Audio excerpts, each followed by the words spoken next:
قال المؤلف رحمه الله تعالى ونفعنا الله بعلومهم رب زدنا علما نافعا وارزقنا فهما واسعا وعملا متقبلا برحمتك يا ارحم الراحمين.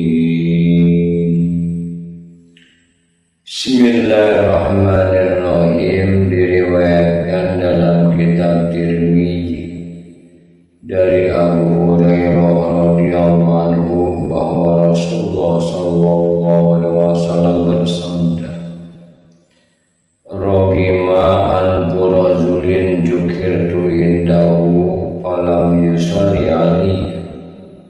Qala Tirmizi hadisun hasan. Adalah hina seorang yang mendengar namaku disebut tanpa mengucapkan salawat kepadamu. Tirmizi menggolongkan sebagai hadis hasan.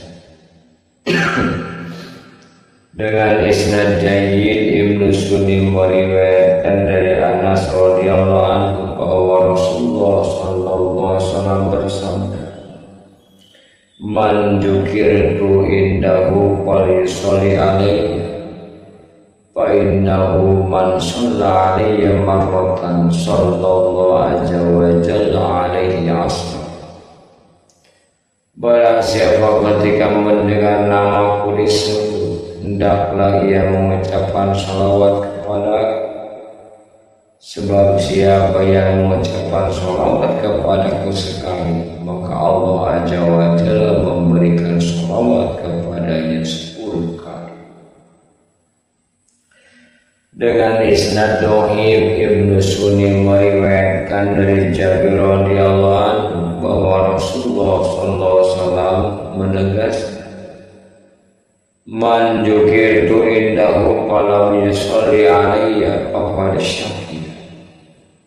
Barang siapa mendengar namaku disebut dan tidak mengucapkan salawat kepadaku, maka ia telah celaka. Diriwayatkan dalam kitab Tirmizi dari Ali radhiyallahu anhu bahwa Rasulullah sallallahu alaihi wasallam bersabda, "Al-bahiru man dzukirtu indahu falam yusalli alaihi." Qala Tirmizi hadisun hasan sahih.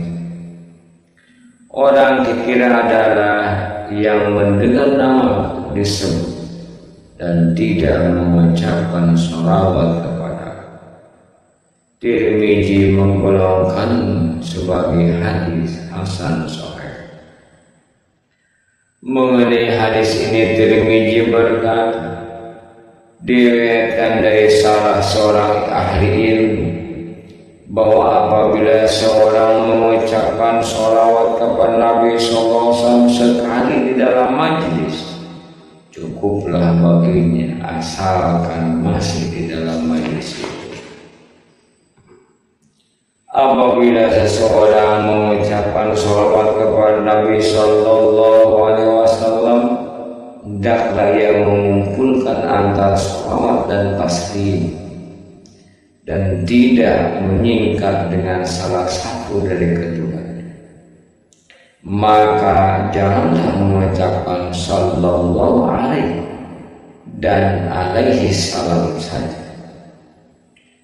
Dianjurkan bagi pembaca hadis dan lainnya yang serupa, apabila menyebut Rasulullah SAW, hendaknya ia mengeraskan suaranya dengan sholawat dan taslim dan jangan terlalu keras.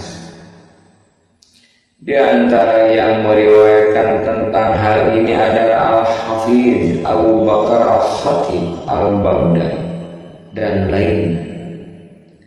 Para ulama dari sahabat-sahabat Imam Nawawi dan selain mereka telah menetapkan bahwasanya dianjurkan mengeraskan suaranya dengan sholawat kepada Rasulullah SAW dalam talbiyah. Diriwayatkan dalam Sunan Abu Dawud, Tirmizi dan Nasai dari Fudal bin Ubaid radhiyallahu anhu bahwa Rasulullah SAW mendengar seorang laki-laki berdoa tanpa memuliakan Allah Subhanahu wa Ta'ala dan tanpa mengucapkan salawat kepada Nabi SAW, maka bersabdalah beliau, Azilah haja summa da'ahu faqala lahu aw li ghairi idza shalla halukum falyabda bi tanjidi rabbih subhanahu was-sana'i alaihi summa yusalli ala nabi sallallahu alaihi wasallam summa yad'u ba'du bima syaa. Qala Tirmidzi hadisun hasan sahih. Orang ini terburu-buru, kemudian beliau memanggilnya dan berkata kepadanya, atau lain, apabila seseorang di antara kamu mengucapkan sholawat, hendaklah ia memulai dengan memuliakan Tuhannya dan menyanjungnya, kemudian mengucapkan sholawat dan salam kepada Nabi SAW, lalu berdoa setelah itu sesuai dengan yang dikehendaki. Tirmizi menggolongkan sebagai hadis hasan sahih. Diriwayatkan dalam kitab Tirmizi dari Umar bin Khattab radhiyallahu anhu, sesungguhnya doa itu terhenti antara langit dan bumi, tidak naik sedikit pun daripadanya hingga diucapkan sholawat kepada Nabi Sallallahu Alaihi Wasallam. Para ulama bersepakat atas anjuran memulai doa dengan Alhamdulillah.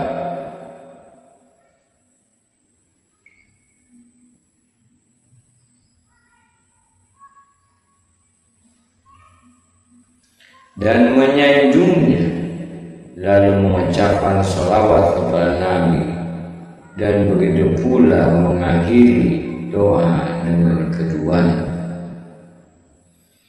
Para ulama sepakat atas dianjurkannya sholawat kepada Nabi kita Muhammad Sallallahu Alaihi Wasallam. Demikian pula mereka yang menganggap kebolehan dan penganjurannya atas seluruh nabi dan malaikat secara tersendiri. Adapun selain para nabi, maka jumhur ulama berpendapat tidak diucapkan sholawat kepada mereka pada permulaan, maka tidak dikatakan Abu Bakar Sallallahu Alaihi Wasallam. Timbul perselisihan mengenai larangan ini. Sebagian sahabat Imam Nawawi mengatakan haram, ada yang mengatakan makruh karohatan, dan banyak yang berpendapat tidak makruh. Yang sahih yaitu yang dipegangi sebagian besar ulama adalah makruh karohatan, karena ia adalah syiar ahli bid'ah, sedang kita dilarang mengikuti syiar mereka. Dan makruh adalah yang mengandung larangan tertentu. Yang dipegangi dalam hal ini adalah bahwa sholawat itu dikhususkan bagi para nabi. Dianjurkan mendoakan untuk mendapatkan keridhaan dan rahmat bagi sahabat dan tabi'in, penerus mereka dari ulama dan orang-orang soleh. Maka dikatakan radhiyallahu anhu atau rahimahullah.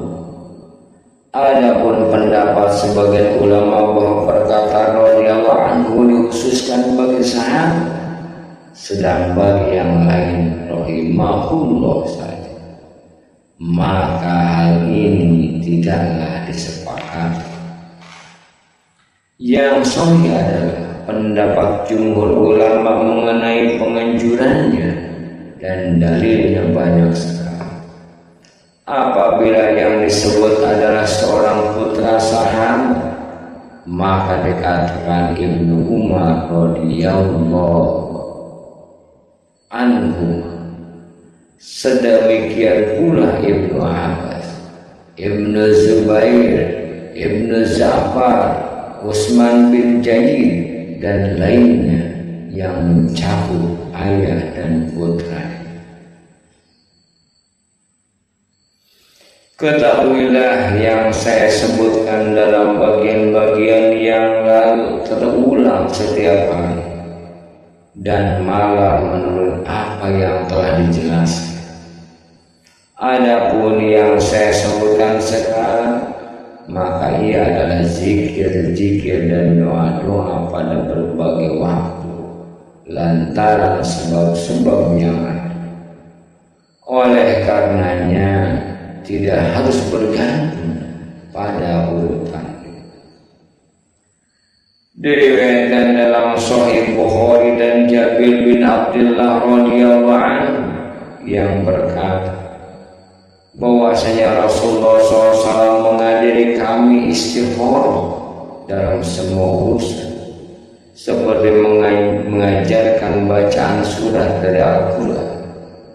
Beliau bersabda, "Iza hamma ahadukum bil amri falyarka' rak'ataini min ghairil fardhi, summa yaqul Allahumma inni astaghfiruka bi ilmika wa astaghfiruka bi qudratika wa as'aluka min fadlika azim fa inna taqdiru wa la aqdiru wa la ta'lamu wa la a'lamu wa anta a'lamul ghuyub.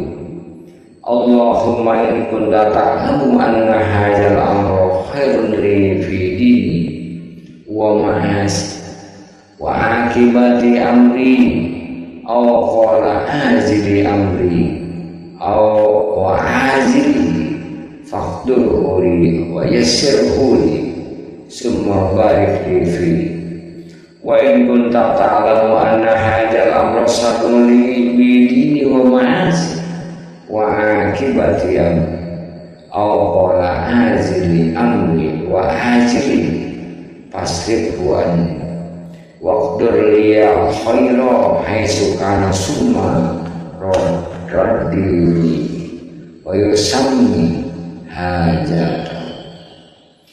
Apabila seseorang di antara kamu ingin melakukan sesuatu, hendaklah ia melakukan sholat 2 rakaat selain sholat wajib, kemudian mengucapkan, "Ya Allah, aku minta pilihan kepadamu dengan pengetahuanmu, dan aku mohon keputusan dengan kekuasaan. Aku mohon kepadamu dari keutamaanmu yang besar, sesuai yang engkau mampu sedangkan aku tidak kuasa, dan engkau mengetahui sedangkan aku tidak mengetahui, dan engkau mengetahui hal-hal yang goib. Ya Allah, jika engkau mengetahui bahwa urusan ini baik bagiku dalam agama, penghidupan dan akhir urusan, atau masa dekat dan masa depan hal itu, maka takdirkan dan mudahkanlah bagiku. Kemudian berkatilah aku di dalamnya. Apabila engkau mengetahui bahwa urusan ini buruk bagiku dalam agama, penghidupan dan akhir urusan, atau buat masa dekat dan masa depannya, maka singkirkanlah ia dariku dan takdirkanlah kebaikan bagiku dimanapun. Kemudian jadikanlah aku ridho dengannya dan menyebut keperluan itu. Para ulama berkata, dianjurkan istikharah dengan sholat dan doa tersebut. Sholat itu berjumlah 2 rakaat sebagai sholat nafilah. Yang jelas ia bisa dilakukan dengan 2 rakaat sunnah rawatib atau tahiyat masjid atau lain. Dalam rakaat pertama sesudah surah Al-Fatihah dibaca surah Al-Kafirun.